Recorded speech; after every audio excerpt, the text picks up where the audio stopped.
Hello and welcome to job Adda. Welcome प्यारे बच्चों। आप सभी बच्चों ने हमारा जॉब अड्डा का पेड बैच लिया है। तो आज का ये लेक्चर नंबर 1 होगा जिसमें हम पढ़ने वाले हैं सोसाइटी के बारे में। पहले मैं आपको ये बता दूं कि जो चैप्टर नंबर 1 है हमारा, जो चैप्टर नंबर 1 है यानी कि यूनिट 1 है, इसके सिलेबस में हमें ये सब पढ़ना है। हमें पढ़ना है सोसाइटी क्या है, कम्युनिटी क्या है, एसोसिएशन क्या है, सोशल स्ट्रेटिफिकेशन क्या है, कास्ट क्या है, क्लास क्या है, ये सब हमें पढ़ना है।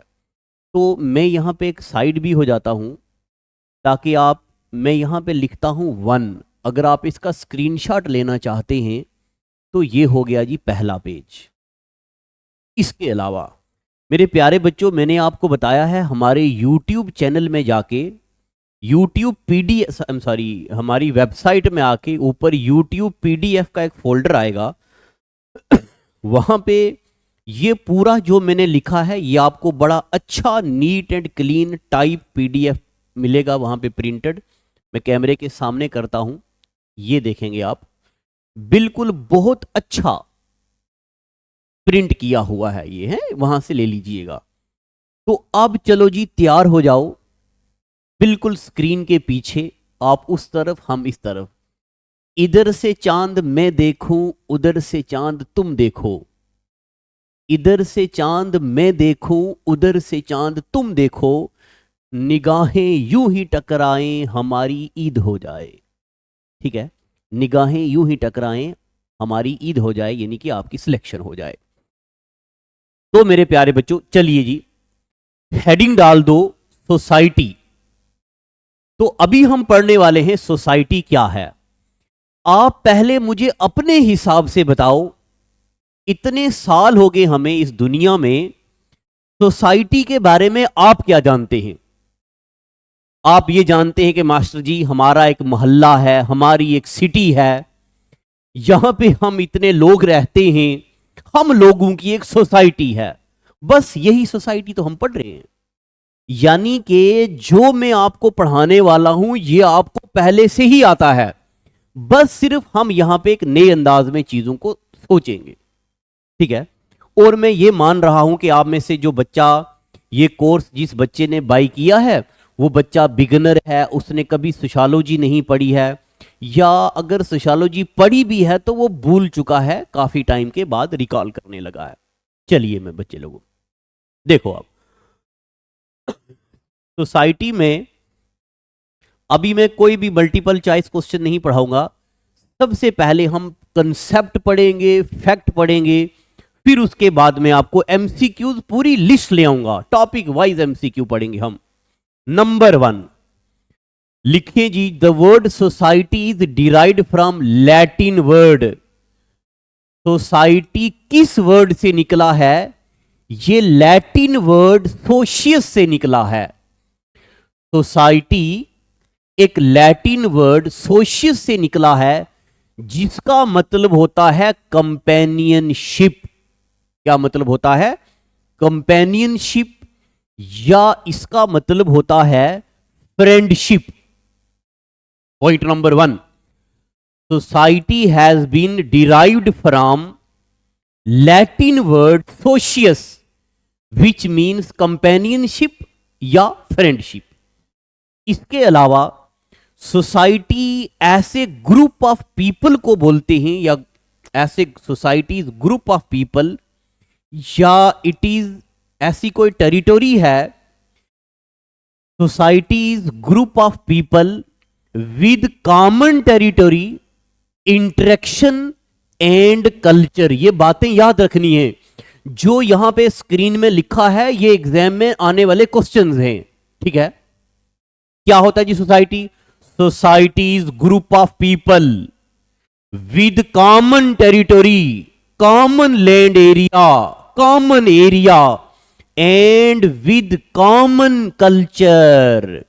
ऐसा नहीं होना चाहिए कि कोई एक सोसाइटी में कुछ लोगों का आइडिया, कुछ लोगों का नजरिया अलग है और कुछ लोगों का नजरिया अलग है। तो सोसाइटी की बेसिक डेफिनेशन है क्या? Society is group of people, यानी कि सोसाइटी में पीपल इज इन्वॉल्व। क्या एक सिंगल पर्सन, क्या एक सिंगल इंडिविजुअल सोसाइटी बना सकता है? नहीं।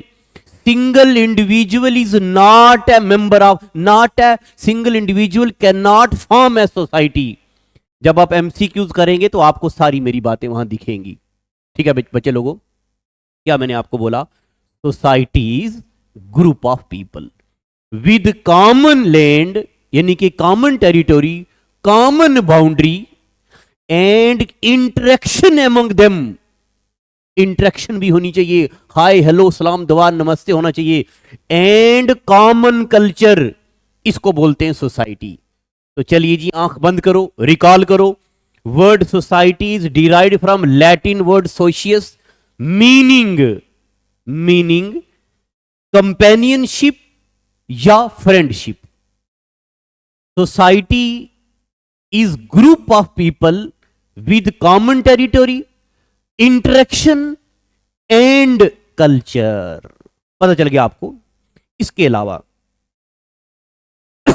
अब सोसाइटी में, यानी कि सोसाइटी जो हम टॉपिक पढ़ने वाले हैं, अलग अलग राइटर ने अलग अलग डेफिनेशन दी हैं और पेपर में आएगा। बताओ जी, according to Auguste Comte society क्या है? According to De Morgan society क्या है? अकॉर्डिंग टू राइट सोसाइटी क्या है? तो एक बंदा है Auguste Comte, father of sociology. Who is father of sociology? Auguste Comte. ये अगस्टे कॉम्टे कहता है society is scientific study of sociology. क्या, आई एम सॉरी गलती होगी, ये कहता है कि सोशियोलॉजी, सोसाइटी नहीं, sociology is scientific study of society. Paper में आएगा, बताओ who said sociology is scientific study of society? Auguste Comte. Who is father of sociology? Auguste Comte. इसका मतलब इन अगस्टे कॉम्टे के मुताबिक आपको याद रखना है, that is people plus interaction among them form society. एक बात याद रखनी है, अगस्टे कॉम्टे ने टेरिटोरी को इंपॉर्टेंस नहीं दी है। अगस्टे कॉम्टे ने टेरिटोरी को, लैंड एरिया को, बाउंड्री को, ज्योग्राफिकल एरिया को सोसाइटी की डेफिनेशन में इंपॉर्टेंस नहीं दी है। ठीक है जी, चलें आगे। आप सभी बच्चों ने मेरे पे भरोसा किया है, बड़ी मेहनत करने वाले हैं आप, टेंशन मत लो, बस आंख बंद करके सुनते जाओ। चलिए चलिए आंख बंद कीजिए। Society is derived from, the term society is derived from Latin word socius, meaning companionship या friendship. Point number 2, society is group of people. What is society? It is group of people with common territory, common interaction and culture. ठीक है। Auguste Comte is known as father of sociology, and he said sociology is scientific study of society. Sociology क्या होता है? Scientific study of sociology. और इस theory के मुताबिक इसका मतलब that is people plus interaction among them is society. पता चल गया कि नहीं बेटा? स्वाद आ रहा कि नहीं आ रहा? एक बार बोल दो हाँ मास्टर स्वाद आ रहा है। चलिए जी, इस स्लाइड से हमने 3-4 पॉइंट नोट कर लिए और जो आपको समझ आ गए हैं। चलते हैं आगे और देखते हैं बेटा सोसाइटी क्या होती है। अब कुछ लोगों के मुताबिक, कुछ सोशियोलॉजिस्ट के मुताबिक सोसाइटी में क्या क्या है वो पढ़ेंगे। Number 1, according to Aristotle. अरे ये अरिस्टोटल कौन है? ये वही अरिस्टोटल है फादर ऑफ बायोलॉजिकल साइंस, ये वही Aristotle father of political science. Aristotle ने, एक मेरी बात याद रखिएगा, शायद ही कोई ऐसा सब्जेक्ट हो जिसमें अरिस्टोटल का रोल ना हो। बहुत ज्यादा रोल है अरिस्टोटल का। ये है जनाब अरिस्टोटल। अरिस्टोटल कहते हैं मैन इज सोशल एनिमल। क्या कहते हैं?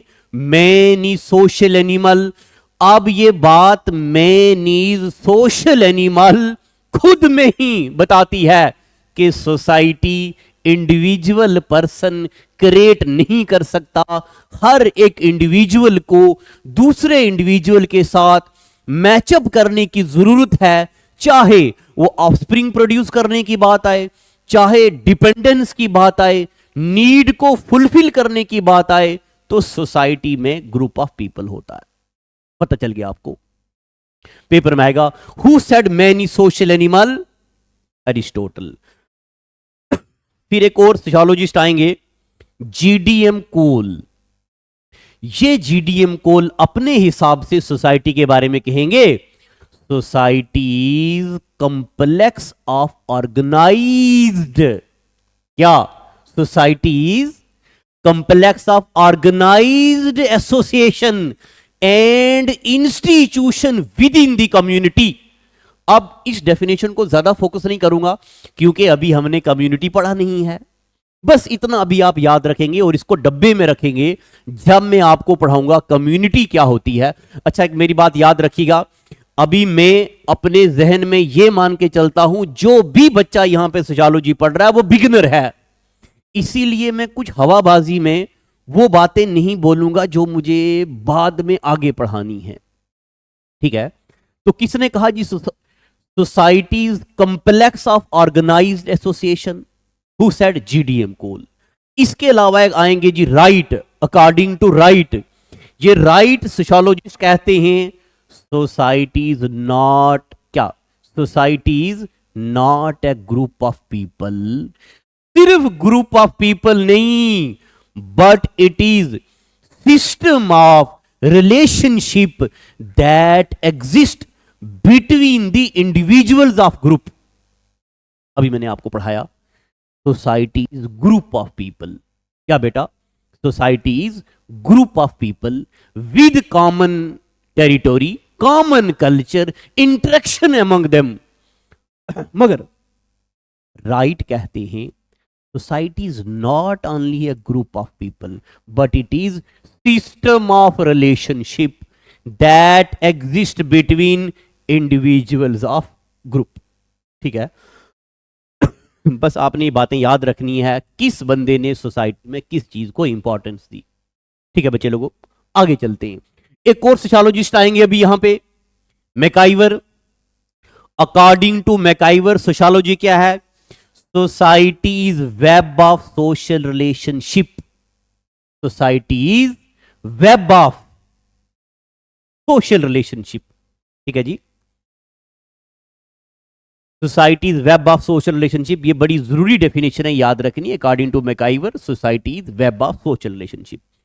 फिर रिलेशन, अच्छा अब मैं आपको रिलेशन में जरा थोड़ी सी रिलेशन पे थोड़ी रोशनी डालता हूं। देखो, मान लो मैं आप में से किसी बच्चे का भाई हूं, ब्रदरहुड, ठीक है जी, brotherhood, childhood, myself, yourself, herself, themself, ऐसी चीजों को इंग्लिश में बोलते हैं रिफ्लेक्सिव प्रोनाउन। क्या बोलते हैं, या I am sorry, brotherhood, childhood, ऐसी चीजों को बोलते हैं एब्स्ट्रैक्ट नाउन। गलती हो गई थी, क्या बोलते हैं, एब्स्ट्रैक्ट नाउन। तो एब्स्ट्रैक्ट वो चीजें होती हैं जो फील की जाती है। क्या की जाती हैं बेटा, जो फील की जाती हैं, टच नहीं की जाती। इन्हीं को हम इंटेंजिबल भी बोलते हैं। जब आप कंप्यूटर पढ़ेंगे तो कंप्यूटर में आप पढ़ेंगे कि दो किस्म के पार्ट होते हैं, टेंजिबल पार्ट और इनटेंजिबल। इनटेंजिबल का मतलब है सॉफ्टवेयर। क्या मतलब है, सॉफ्टवेयर।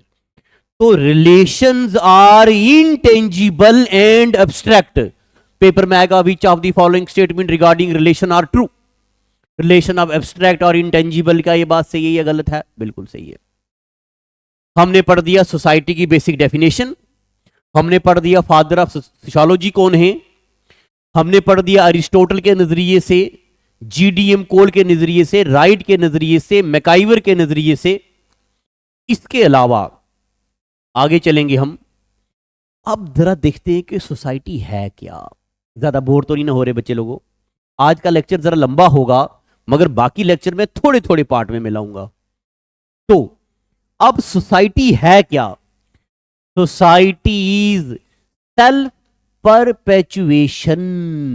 इसका मतलब है एक बार कोई इंडिविजुअल ये, कोई इंडिविजुअल ये, इन दोनों ने की शादी, हो गया बच्चा।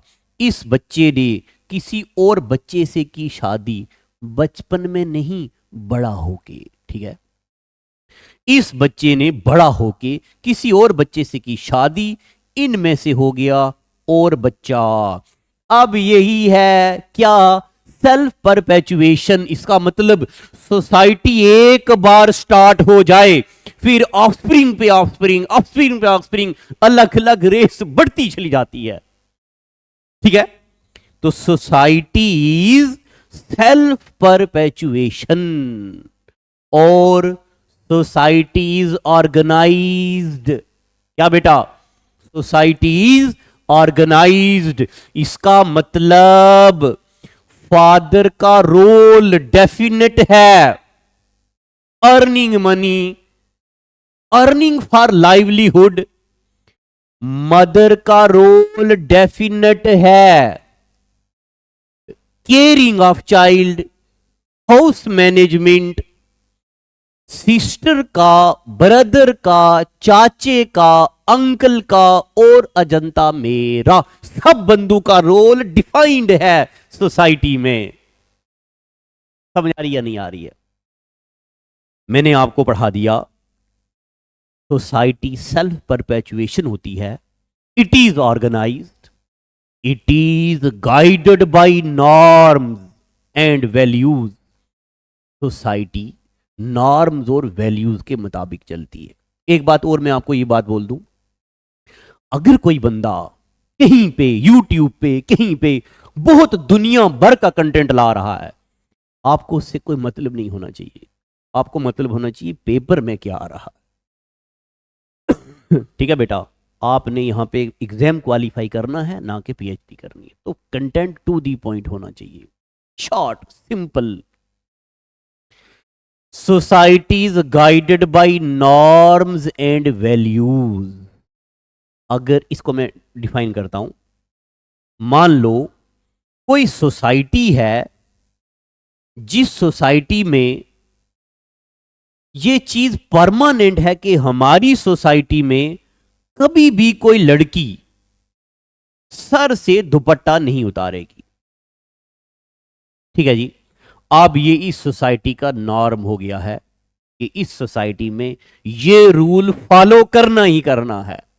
ठीक है जी, किसी सोसाइटी में है कि चाहे बच्चों की शादी हो के उनके भी बच्चों की शादी हो जाए, मगर वो पेरेंट से अलग नहीं होते हैं, पेरेंट के साथ मिलकर ही रहते हैं। तो ये इस सोसाइटी का नॉर्म बन गया है, वैल्यूज बन गई हैं। या किसी सोसाइटी में ऐसा है कि हमारी बेटी कभी भी मॉडर्न ट्रेंड वाले फैशन ड्रेस नहीं पहनेगी। यहां का कहने का मतलब है फटी हुई जीन्स, फटी हुई टी शर्ट, ये नहीं पहनेगी। तो इसका मतलब ये जो सोसाइटी के नॉर्म्स एंड वैल्यूज हैं, हमारे बच्चों को, यानी कि हर एक इंडिविजुअल को अपनी लाइफ सोसाइटी के नॉर्म्स एंड वैल्यूज के मुताबिक जीनी है। ठीक है कि नहीं? पेपर में आएगा, which of the following statement is true? Society is guided by norms and values. क्या ये बात सही है? बिल्कुल सही है। Society is self perpetuation. क्या ये बात सही है? बिल्कुल सही है। Society is organised. क्या ये बात सही है? बिल्कुल सही है। इसके बाद हैरी एम जॉनसन, ये एक अलग सोशियोलॉजिस्ट हैं, ये सोसाइटी के कुछ कैरेक्टरिस्टिक बताते हैं। ठीक है बेटा, बोर तो नहीं ना हो रहे? बस 5 मिनट और पढ़ेंगे। सोसाइटी के कुछ कैरेक्टरिस्टिक हैं। अब वो कैरेक्टरिस्टिक क्या है सोसाइटी के बारे में, कुछ फैक्ट हैं। क्या क्या है जी? आपको पता है, पढ़ाई जितनी आसान इन दिनों में हो गई है, पहले कभी ऐसी ना थी। बेकरारी तुझे ए दिल कभी ऐसी तो न थी, जैसी अब है तेरी हालत कभी ऐसी तो न थी। ले गया छीन के कौन तेरा सब्रो करार, ले गया छीन के कौन तेरा सब्रो करार, बेकरारी तुझे ए दिल कभी ऐसी तो न थी। हाय हाय। तो पढ़ाई जितनी आसान हो गई है, पहले इतनी आसान नहीं थी। देखो, एक टॉपिक में दुनिया भर का कंटेंट अवेलेबल है। अब क्या पढ़ना है ये बात जरूरी है, क्या नहीं पढ़ना ये बात बहुत ज्यादा जरूरी है। तो सोसाइटी के बारे में कुछ कैरेक्टरिस्टिक हैं। इसकी डेफिनेट टेरिटोरी होनी चाहिए। Progeny recruit bye means of human reproduction with in the group. Progeny का मतलब यह है कि सोसाइटी का एक कैरेक्टर यह भी है कि सोसाइटी में दो ऑफस्प्रिंग से आगे आगे आगे आगे रेस चलनी चाहिए।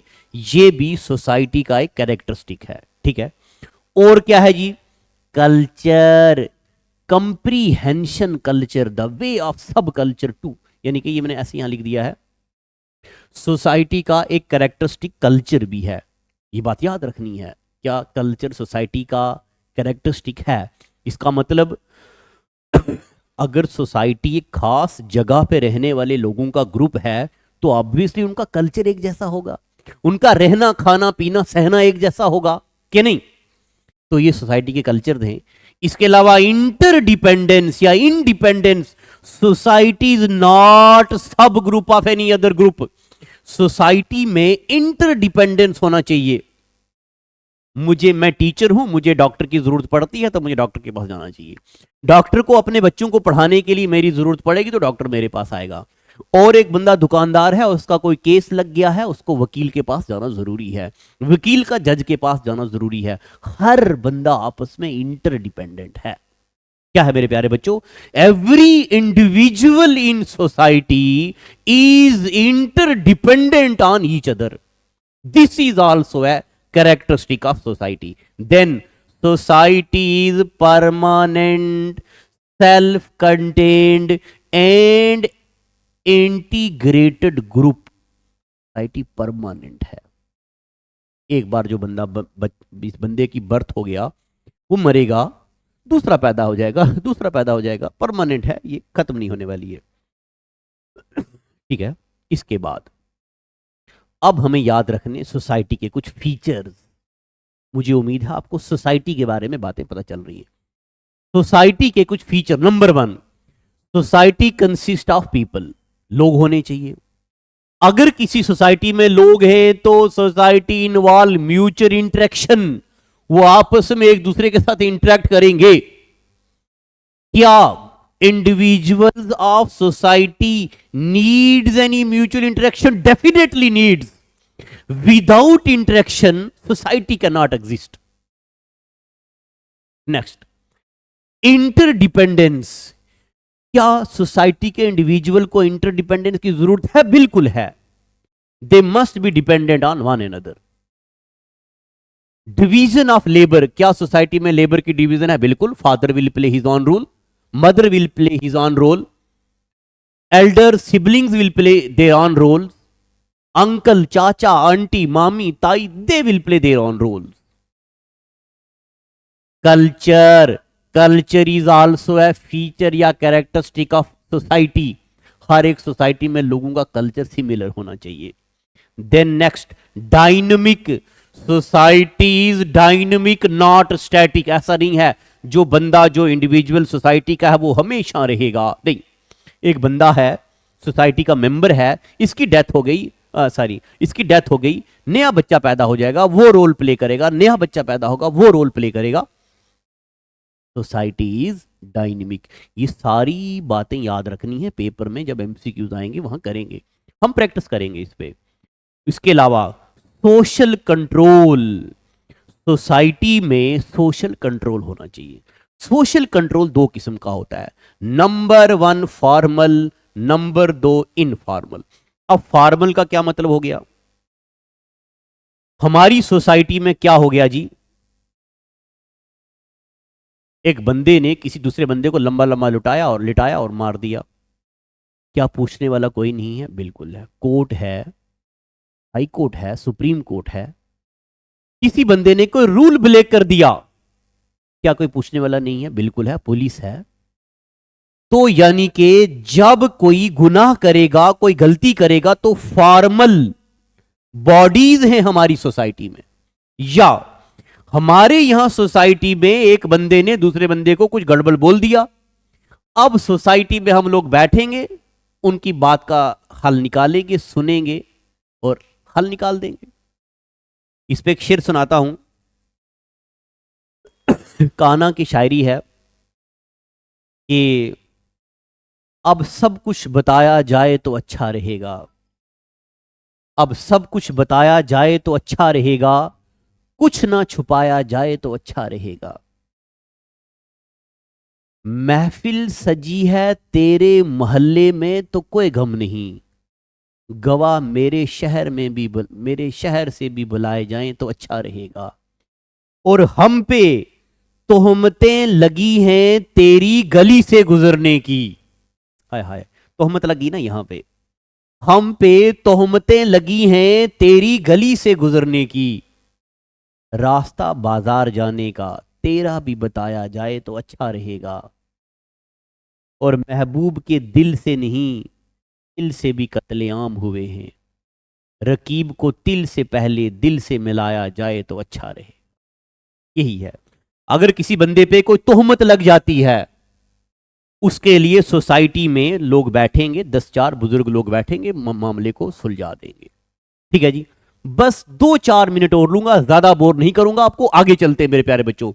अकॉर्डिंग टू विच व्यू, अच्छा ये तो क्वेश्चन आ गया, क्वेश्चन मैं अभी नहीं लूंगा, इसको मैं अभी स्किप कर रहा हूं, अलग से मैं पूरा सेशन लूंगा, क्वेश्चन लूंगा अब। अच्छा ये भी तो कोई क्वेश्चन आ गया है, इसको भी मैं अभी नहीं लूंगा, क्वेश्चन को स्किप कर दूंगा। ये भी क्वेश्चन आ गया। अच्छा अब देखते हैं, अभी हमने सोसाइटी पढ़ दी, उसके कैरेक्टरिस्टिक पढ़ दिए, फीचर पढ़ दिए, कुछ बेसिक फैक्ट पढ़ दिए, डेफिनेशनें पढ़ दी। अब हम पढ़ेंगे सोसाइटी के फंक्शंस क्या होने चाहिए। ठीक है जी, functions. Number 1, society inculcation of values. एक सोसाइटी में कोई ना कोई वैल्यूज डिफाइंड होनी चाहिए। जैसे मैंने अभी आपको बोला कि अगर एक सोसाइटी में ये रवाज है कि हमारी बेटी ऐसा ड्रेस नहीं पहनेगी, तो रवाज बन गया, अब उसको ब्रेक नहीं करना है।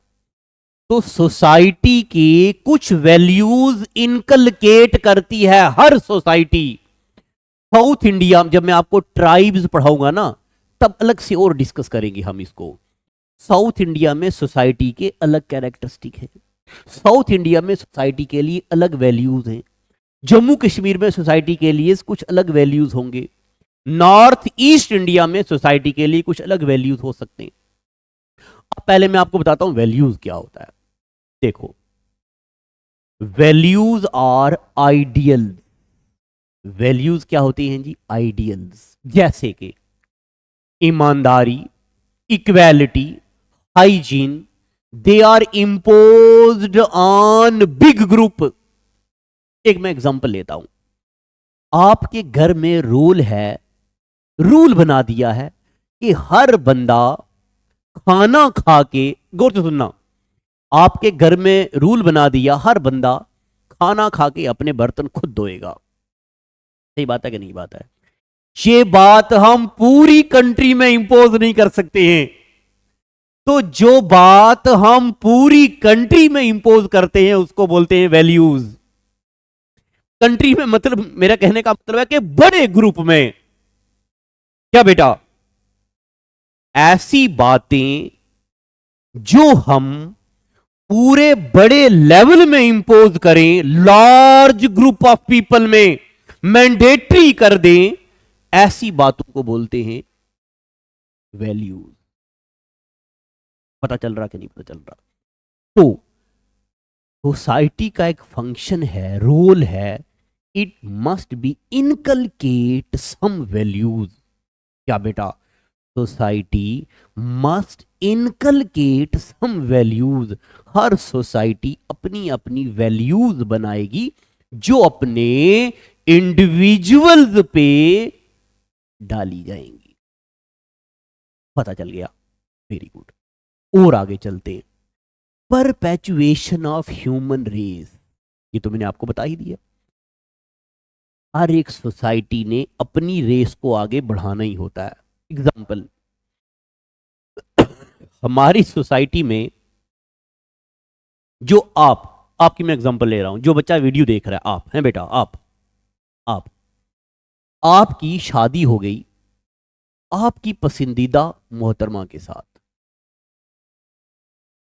हाल के बाद घर वाले पूछेंगे, बेटा कब खुशखबरी सुना रहे हो?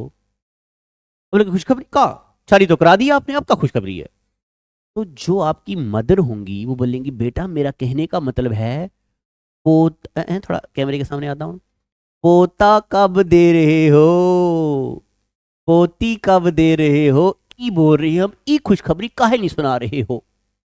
फिर बोलेंगे मम्मा ऐसे करेंगे। फिर साल और गुजर जाएगा, पड़ोसी पूछेंगे आपकी मदर को, अच्छा क्या है जी बच्चे की बहू की गोद में का है?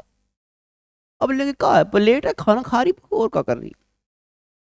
फिर बोले नहीं नहीं नहीं, मेरा कहने का मतलब है गोद में का है, बेटी है, बेटा है, का है? तो बोले नहीं अभी तो कुछ भी नहीं है।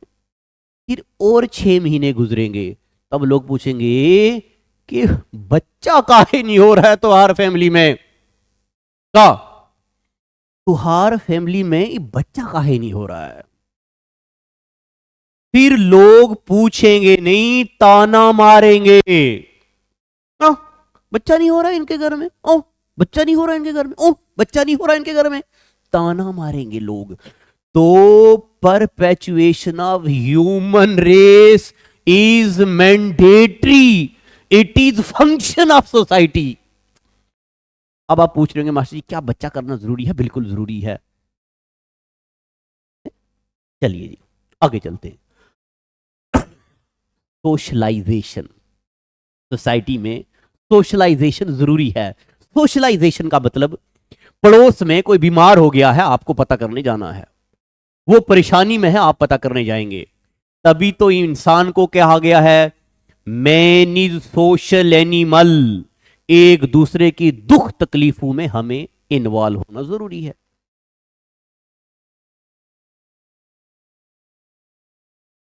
बेटा, समझ आई कि नहीं? हमें एक दूसरे की दुख तकलीफों में इन्वॉल्व होना जरूरी है, खुशी गमी में इन्वॉल्व होना जरूरी है। और preservation and transmission of culture function of society है ये। अब आप बोलेंगे मास्टर जी ये क्या है, लाइन हमें पता नहीं चल रही। मुझे बताओ, पिछले कुछ सालों से गुज्जर कम्युनिटी के लोग क्या रोड पे नहीं निकल रहे थे कि हमारी लैंग्वेज, हमारी लैंग्वेज, हमारी लैंग्वेज की प्रोटेक्शन करो, हमारी लैंग्वेज की प्रोटेक्शन करो? यही तो है transmission and preservation of culture. Dogri language में जब कॉन्स्टिट्यूशन लिखा गया तो फख्र नहीं हुआ हम लोगों को? हमारी स्टेट की, हमारे जम्मू कश्मीर की लैंग्वेज में इंडिया का कॉन्स्टिट्यूशन लिखा गया है। ठीक है बच्चे लोगों, जब मान लो कश्मीर का फिरन जो कुर्ता डाला जाता है उसकी प्रोटेक्शन करी गई है कल्चरल एकेडमी में, तो कितना अच्छा लगता है। हमारी सोसाइटी का लिबास, ड्रेस प्रोटेक्ट कर दिया है। जम्मू में टर्बाइन पहनता है कोई, पगड़ी पहनता है, तो उसकी पगड़ी को जम्मू हाट में प्रिजर्व कर दिया गया है कि ये जम्मू के लोगों का ड्रेस है। इसका मतलब एक सोसाइटी के इंडिविजुअल्स का रोल है क्या? Preservation and transmission of culture, culture को आगे आगे आगे आगे ट्रांसफर कर दिया जाए। ठीक है बेटा, यानी कि ग्रैंड पेरेंट्स अपने बच्चों को सिखाएंगे ऐसे उठना है, ऐसे बैठना है, ऐसे करना है, चादर यहां डालनी है, खाना ऐसे खाना है। ये सब कल्चर को हम, हमारी रिस्पॉन्सिबिलिटी प्रिजर्व भी करना, ट्रांसफर भी करना। Satisfaction of basic need, society का एक ये भी फंक्शन है कि बेसिक नीड को सेटिस्फाई किया जाए। पता चला कि नहीं? मान लो एक सोसाइटी रहती है, वहां पे पानी नहीं है, बिजली नहीं है, तो ये भी एक सोसाइटी के फंक्शन में है कि हमें उन चीजों को कंप्लीट करना है। तो मेरे प्यारे बच्चों, अभी तक मैंने आपको पढ़ा दिया। अच्छा, ये सब लिखा है, ये जो यहां मेरे पास शीट है ना रखी हुई, इसमें ये सब लिखा हुआ, आपको लिखने की जरूरत नहीं है, ये मास्टर सब काम करेगा आपका। तो मैंने अभी तक आपको पढ़ा दिया सोसाइटी क्या होती है, सोसाइटी के मैंने आपको डेफिनेशन पढ़ा दी हैं, सोसाइटी के बारे में कुछ आइडियाज बता दिए हैं, फीचर पढ़ा दिए, फंक्शन पढ़ा दिए। अब सोसाइटी की कुछ टाइप्स भी होती है, टाइप्स ऑफ सोसाइटी। चलिए, अगर मैं स्लो पढ़ा रहा हूं तो वीडियो को तेज कर दो। टाइप ऑफ सोसाइटी नंबर 1, आपने सुना होगा टोडा ट्राइब, आपने सुना होगा गैरो ट्राइब, खासी tribe, Jaintia tribe, सेंटनील tribe, शैंपियन tribe. हर जगह के अलग अलग ट्राइबल लोगों की सोसाइटी अलग अलग है। गुज्जर बकरवाल ट्राइब, तो ट्राइबल सोसाइटी अलग होती है, ठीक है। देन रूरल सोसाइटी, इसी को प्री इंडस्ट्रियल सोसाइटी भी बोलते हैं, इसी को एग्रीकल्चरल सोसाइटी भी बोलते हैं, इसी को पीजेंट सोसाइटी भी बोलते हैं। अब इनके बारे में बहुत ज्यादा ज्ञान बांटने की जरूरत नहीं है, हमें पेपर क्वालिफाई करना है। तो बताओ जी, society number 1 tribal society, number 2 rural society, pre industrial society, agricultural society, peasant society. ये एक ही नाम है सारे। देन मेरे प्यारे बच्चों आगे आएगा अकॉर्डिंग टू साइमन, ये एक सोशियोलॉजिस्ट हैं, ये कहते हैं कि societies characterised by stratification. Stratification का मतलब है कि सोसाइटी की कुछ लेयर्स बना दी हैं। गौर से सुनना, सोसाइटी की कुछ लेयर्स बना दी हैं। लेयर का मतलब यहां पे क्या है? नंबर 1, बोर्गियस ने कैपिटलिस्ट सोसाइटी बनाई। अब कैपिटलिस्ट सोसाइटी क्या होती है? कैपिटलिस्ट सोसाइटी का मतलब होता है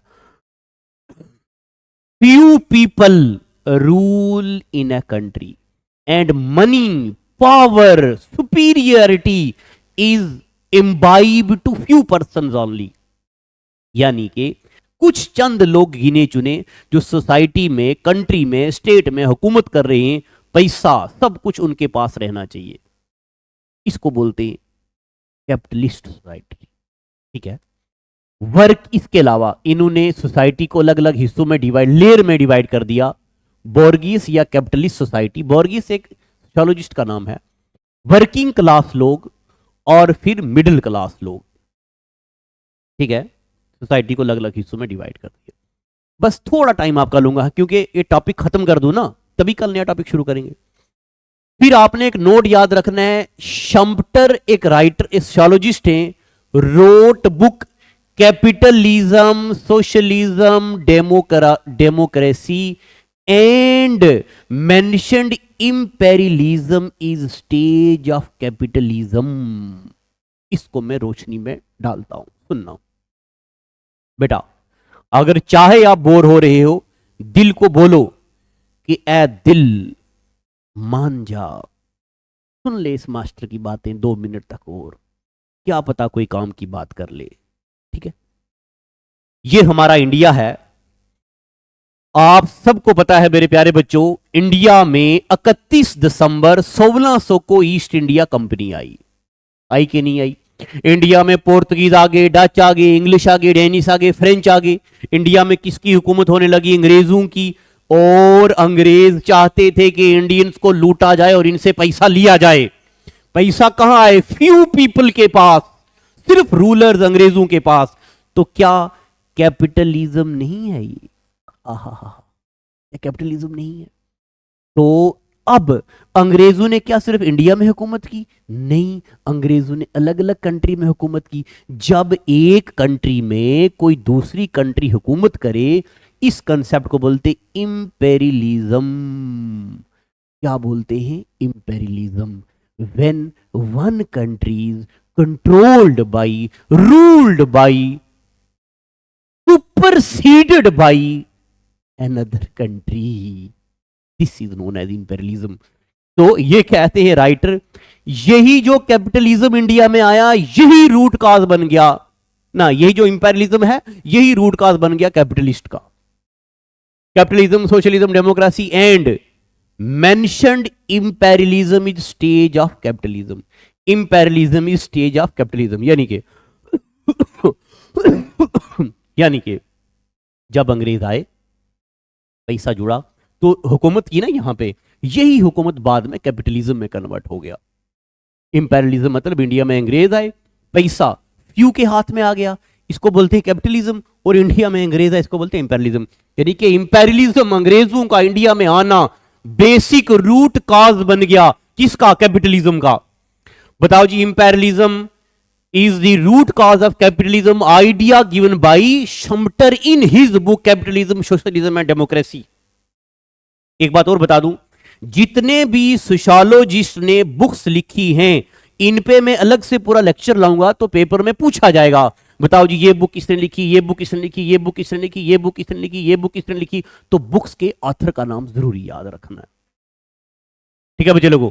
अब आप तो थक गए होंगे, मगर मैं भी कम नहीं थका हूं. बोल रहा हूं ना पिछले कितने टाइम से, 41 मिनट से. अब आगे देखते हैं. डैनियल बेल, इन्होंने एक किताब लिखी, एंड ऑफ आइडियोलॉजी. बताओ जी डैनियल बेल ने कौन सी किताब लिखी? End of ideology. Coming of post industrial society. ये भी दो किताबें हैं, ये दोनों किताबें इन्होंने लिखी हैं. ठीक है, याद रखना है. इसके बाद बस थोड़ी सी स्लाइडें और रह गई हैं. अब फर्दिनेंड टोनी एक सोशियोलॉजिस्ट हैं. अकॉर्डिंग टू फर्दिनेंड टोनी, सोसाइटी को के दो अहम पहलू यहां पे डिस्कस किए गए. मैं एक बार सारे को ले आता हूं यहां पे, फिर इस पे बात करते हैं. देखना. इन्होंने कहा कि आप जरा नोटबुक पे लिख भी रहे हैं तो बहुत अच्छी बात है, लिखना ज़रूरी है. फर्दिनेंड टोनी ने जो सोसाइटी को टाई अप करते देखा, यानी कि इंडिगो से सुनना है. फर्दिनेंड टोनी ने देखा कि सोसाइटी के लोग आपस में टाइड अप कैसे है, यानी कि आपस में उनका रिलेशन कैसा है. इस रिलेशनशिप के बेस पे सोसाइटीज को दो मेजर कैटेगरी में डिवाइड किया. Number 1 Gemeinschaft, number 2 Gesellschaft. अब जेमनशैफ्ट क्या होता है और जैसलशैफ्ट क्या होता है, मैं ज्यादा रोशनी नहीं डालूंगा, टाइम कम है तो पढ़ता हूं. They intimate face to face contact भी होता है. जब हमारा daily face to face contact, hi hello, प्यार मोहब्बत होती है, ऐसी सोसाइटी है जेमनशैफ्ट. मगर they have impersonal contact. Impersonal contact मतलब स्कूल में, ऑफिस में, किसी बिजनेस में हम लोग मिलते हैं, बस हाय हेलो यहां तक ही रहता है. जेमनशैफ्ट में दे हैव कॉमन इंटरेस्ट. थोड़ी देर की सुनना, फिर उसके बाद समझ आएगी. इन लोगों का इंटरेस्ट एक जैसा है. They have individual interest. They have definite territory. They don't have definite territory. They have feeling of belongingness. They don't have feeling of belongingness. अब इसकी बेस्ट एग्जांपल है फैमिली. क्या बेस्ट एग्जांपल है? फैमिली. जब हम घर में एक दूसरे के साथ मिलते हैं, हम इंटीमेट होते हैं, हम फेस टू फेस कंटैक्ट करते हैं, हम सबका कॉमन इंटरेस्ट होता है सबकी ग्रोथ. फादर मदर, बड़े बहन भाई सब चाहते हैं कि सबकी ग्रोथ हो जाए, सब अच्छे बच्चे बन जाएं. इनका डेफिनेट टेरिटरी होता है, घर होता है. फीलिंग ऑफ बिलोंगिंगनेस होता है, वी फीलिंग होती है, हाँ भाई ये मैं हूं, ये मेरा बच्चा है, ये मेरा भाई है, ये मेरा पापा है, ये मेरी मदर है. तो इस ऐसी जेमनशैफ्ट, ये क्या है जी? फैमिली. और ऐसी ही छोटी बात को हम कम्युनिटी बोलते हैं. क्या बोलते हैं बेटा? कम्युनिटी. तो मुझे बताओ, जो हमारा सिलेबस है, सिलेबस में अगर आप सिलेबस उठाएंगे तो यहां देखेंगे जनाब, हम सोसाइटी के बाद अगला टॉपिक कम्युनिटी ही है. आहा. अब बोलेंगे मास्टर जी आपने तो कम्युनिटी सिखा दी है, हमें तो पता भी नहीं चला. अभी कम्युनिटी के बारे में और डिस्कस करेंगे, एमसीक्यू डिस्कस करेंगे. मगर यहां देखो, बिजनेस में ही तो ऐसा होता है. इम्पर्सनल कांटेक्ट, हाय हेलो नमस्ते सलाम, बस इंडिविजुअल इंटरेस्ट, मालिक जो बिजनेस का ओनर है वो चाहता है मुझे पैसा ज़्यादा से ज़्यादा मिले, उनका कोई डेफिनेट टेरिटरी नहीं होती है, बस बिजनेस क्लास ऑफिस बना दिया या कुछ काम कर। फिर मेरे प्यारे बच्चों थोड़ा सा और आगे चलेंगे, बस 5 मिनट आपके लेंगे। अगस्टे कॉम्टे जो फादर हैं सोशियोलॉजी के, ये कहते हैं कि सोसाइटी 3 फेज से होके गुजरती है। क्या बेटा? अगस्टे कॉम्टे जो सोशियोलॉजी के फादर हैं, ये कहते हैं कि सोसाइटी 3 हिस्सों से होके गुजरती है। क्या क्या? नंबर 1, आप देखते रहना है, नंबर 1 थियोलॉजिकल स्टेट। नंबर 1 कौन सा है? Theological stage. नंबर 2 आ गया फिक्शियस स्टेज। नंबर 3 आ गया पॉजिटिव स्टेज या साइंटिफिक स्टेज। थियोलॉजिकल का मतलब है जब लोग एक आइडियाज में जिया करते थे, सब कुछ भगवान क्रिएट करता है, सब कुछ भगवान कंट्रोल करता है, सब कुछ, एवरीथिंग। यानी कि मुर्गी के अंडे में से बच्चा भगवान निकालता है, सब कुछ, एवरीथिंग। इसमें थियोलॉजिकल सोसाइटी में। मगर जब लोगों का कंसेप्ट बदला, उन्होंने देखा कि भाई ये एक प्रोसेस होता है, जिस प्रोसेस के थ्रू बच्चा आता है। फिर थोड़ी फिक्शियस स्टेज आ गया, यानी कि फिक्शियस स्टेज में इंसान चीज़ों को रद्द करने लगा, इंसान एक खास बंदे को मानने लगा। फिर पॉजिटिव स्टेज या साइंटिफिक स्टेज का मतलब है इंसान एनालिटिकल सोचने लगा, सोच के नजरिए से पता लगने लगी। और इसको 3 हिस्सों में डिवाइड किया जाता है। मैं एक बार पूरा यहां पे ले आता हूं, फिर आपको बताता हूं। यहां देखो, पॉजिटिव स्टेज में 3 हिस्सों में डिवाइड किया जाता है इसको। Number 1 फेटिसिज्म, number 2 polytheism, number 3 monotheism. अब आपको यहां से पता चलता है कि मोनो मतलब सिंगल, ये सिंगल क्रिएटर को मानते हैं। फेटिसिज्म मतलब, फेटिसिज्म को एनिमिज्म भी बोलते हैं, believe that inanimate have power. यानी कि किसी पत्थर को क्रिएटर मान लिया, भगवान का रुतबा दे दिया, किसी किसी पेड़ को, ये कहने का मतलब है कि यहां पे ये माना जाता है कि इन नॉन लिविंग थिंग्स में कोई डिवाइन पावर होती है। ये बात याद रखनी है। Fetishism believe that some non living things have divine power. And मान लो किसी अवतार का मुजस्समा बना दिया, तो इसका मतलब यह है कि वो जो आइडल बना दिया, उस आइडल का अवतार के साथ कोई लिंक है और स्पिरिचुअल पावर रखता है ये idol. This was believed by fetishism. Polytheism believe on many god, god of rain, god of sea, god of storm, सब चीज का अलग अलग क्रिएटर है। मोनोथीज्म मतलब सिंगल क्रिएटर, 1। ठीक है बच्चे लोगों। देन नेक्स्ट, मॉर्गन एक बंदा आएगा, ये मॉर्गन एक किताब लिखेगा। इस किताब का नाम है एंशिएंट सोसाइटी। दिख रहा ना आपको, है ना? मैं इसको साइड करता हूं। मॉर्गन एक बुक लिखेंगे, कौन सी? Ancient society. तो आप क्या करना, आप अपनी नोटबुक को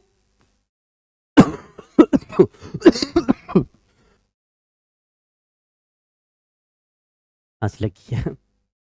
आपने क्या करना है, अपनी नोटबुक का एक अलग से पेज लेना है, उसमें ऐसा आपने एक टेबल बनाना है, बुक्स, और यहां लिखना है राइटर। कौन सी बुक का कौन सा राइटर है, क्योंकि एंड में जब हम सिलेबस खत्म करेंगे तो नंबर ऑफ बुक्स हमारे पास आ जाएंगी। आप उन बुक का राइटर याद रखना है ना, तो ये ऐसे नहीं याद होगा। डेली डेली डेली मैं आपको पढ़ाता जाऊंगा, रिवाइज कराता जाऊंगा। तो Morgan mentioned 3 stages of society in his book ancient society. बताओ जी, ancient society book is written by Morgan and he mentioned society के 3 स्टेजेस है। नंबर 1 सवेजरी। सवेजरी का मतलब अभी बिगिनिंग है, फिशिंग कल्चर है, बो एंड एरो का कल्चर है, जानवरों को पत्थर मार के उनका शिकार किया जाता था, तो सवेजरी। नंबर 2 बार्बेरिज्म। बार्बेरिज्म को हम फर्दर डिवाइड करेंगे, यानी कि इसमें क्या क्या होता था पहले सुन लो। अच्छा एक मेरी बात सुनना है। बार बार पता नहीं क्यों मुझे ऐसा लगता है कि 1 घंटा होने वाला है तो मेरे बच्चे थक गए होंगे। एक मेरी बात याद रखना बेटा, अगर आप 2 घंटे की फालतू फिल्में देखने में बोर नहीं होते, इंस्टाग्राम की रील देखने में बोर नहीं होते, नोरा फतेह का ठुमका देखने में बोर नहीं होते, और वो दूसरी कौन सी है, वो जो नए नए ड्रेस लगाती है, उसका नाम ही हमेशा मुझे भूल जाता है, है कोई पता नहीं क्या है वो जो अलग अलग किस्म के ड्रेस लगाती है, उसको ड्रेस देखने में बोर नहीं होते। अगर आप इन चीजों से बोर नहीं होते तो इन चीजों से बोर होते हैं, तो याद रखना आपके लिए पढ़ाई नहीं है। You are not meant for study. ठीक है, एक बात याद रखना, मजा तब होना चाहिए आप अपनी जिंदगी का एक एक लम्हा पढ़ाई में दे दें, एक बार कामयाबी हो जाए, फिर जिस मर्जी को देखो, आपके नखरे लोगों के लिए हुनर बन जाएंगे। हाय हाय। जिनके आंगन में अमीरी का शजर लगता है, जिनके आंगन में अमीरी का शजर लगता है, उनका हर ऐब जमाने को हुनर लगता है। एक बार मेरे बच्चों कुछ बन के दिखा दो, मजा आ जाएगा जिंदगी। तो देखो, बारबरिज्म में बारबरिज्म में पहले क्या था? Fishing culture, bow and arrow का कल्चर। बारबरिज्म में स्मेल्टिंग यानी कि आयरन की प्रोडक्शन हो गई, और आयरन को रस्टिंग से बचाने लगे, नई सोसाइटी डेवलप हो गई, डोमेस्टिकेशन आने लगा, एग्रीकल्चर आ गया सोसाइटी में, एग्रीकल्चर आ गया है। हिस्ट्री में भी आपको ये मैं पढ़ाऊंगा, एग्रीकल्चर आ गया, डेवलपमेंट हो गई है। अब इंसान ने मिट्टी से बर्तन बनाना भी सीख लिया, पॉटरी आ गई है। तो ये भी एक सोसाइटी ने फेज देखा है। यानी कि मॉर्गन कहते हैं कि मैंने अपनी थ्योरी में, मैंने अपनी जानकारी में यह भी देखा है, जब इंसान fishing culture, bow and arrow से काम चलाता था, मैंने यह भी देखा है जब इंसान ने डोमेस्टिकेशन करना शुरू किया, इंसान ने एग्रीकल्चर शुरू करना किया, मैंने यह भी देखा है इंसान ने मिट्टी के बर्तन बनाने शुरू किए, और मैं आज यह भी देख रहा हूं कि इंसान लोहे पर भी काम कर रहा है। फिर यही मॉर्गन कहते हैं, मैं ये भी देख रहा हूं कि ह्यूमंस ने स्क्रिप्ट को इंट्रोड्यूस कर दिया है, इंसान बोलने लगा, हर इंसान की लैंग्वेज है, हर इंसान की साइन लैंग्वेज है। हिंदी आ गई, उर्दू आ गई, पर्शियन आ गई, अंग्रेजी आ गई, लैंग्वेज आ गई। यानी कि सिविलाइजेशन का मतलब है लैंग्वेज इज इंट्रोड्यूस्ड। क्या बेटा? ये मॉर्गन के मुताबिक सोसाइटी 3 हिस्सों से फैली, 3 स्टेज से गुजरी है। ठीक है बेटा कि नहीं? अब बस आखिरी चंद लम्हे, इसके अलावा मेरे प्यारे बच्चों, सोसाइटी का इवॉल्वमेंट कैसे हुआ? क्या सोसाइटी इवॉल्व कैसे हुई, धीरे धीरे धीरे धीरे धीरे आगे कैसे बढ़ी? तो theories of origin of society. सबसे पहले एक थ्योरी है, इसका नाम है डिवाइन थ्योरी। डिवाइन थ्योरी ये कहती है सब कुछ, everything is created by one divine power. अंडे में से बच्चा भगवान निकालते, पानी भगवान, सब कुछ भगवान, एक सिंगल क्रिएशन पावर है। डिवाइन थ्योरी मतलब everything is initiated by, started by the creator itself. ठीक है मेरे प्यारे बच्चों? Then there is patriarchal society. Patriarchal, एक होता है मैट्रियार्कल, एक होता है पैट्रियार्कल। पैट्रियार्कल मतलब where father is given more importance. This patriarchal theory is given by Henry Maine, given by Henry Maine. Then matriarchal society theory, जहां पे mother को एम से मैट्रिकल, एम से मदर, मदर को प्रेफरेंस दी जाती है, फीमेल रिलेशन को, given by Jenks. Then there is force theory given by नेते। ये सोशियोलॉजिस्ट आपने बहुत जरूरी याद रखना है। नेते कौन सी थ्योरी दी इन्होंने? Force theory. Then there is social contract theory. क्या है बेटा? Social contract theory given by Hobbes, Locke and रुसल।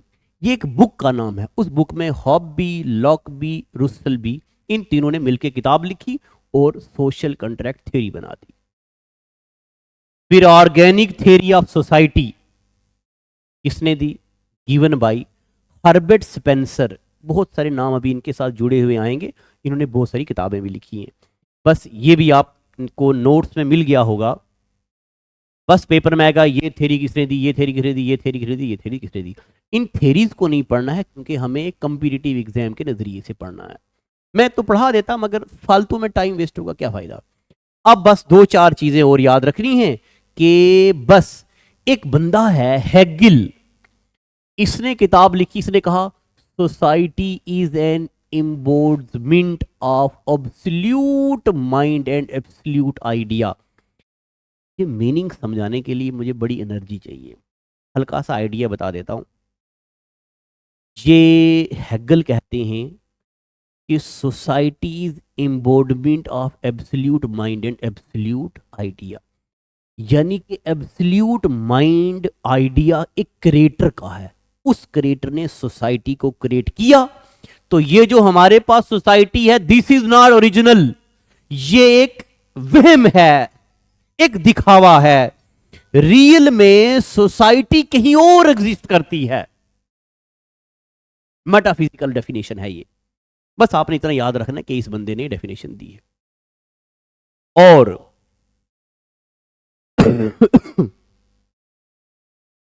उसके बाद बोसंकिट, ये भी एक राइटर का नाम है, यहां टाइप गलती से हो गया है। इन्होंने कहा कि society is common substance of the mind of all citizens. जितने भी सिटीजन हैं उनके माइंड में एक आइडिया है, और सोसाइटी वही है। ठीक है मेरे प्यारे बच्चों, तो आज का एपिसोड मैं यही तक रखता हूं।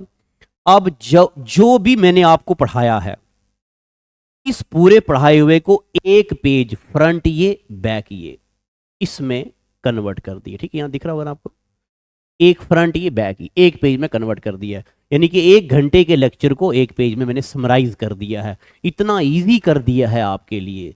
कोई काबिल हो तो हम शाने कई देते हैं, ढूंढने वालों को तो हम दुनिया भी नहीं देते हैं। तो मेरे प्यारे बच्चों, बस आप मेहनत कीजिए।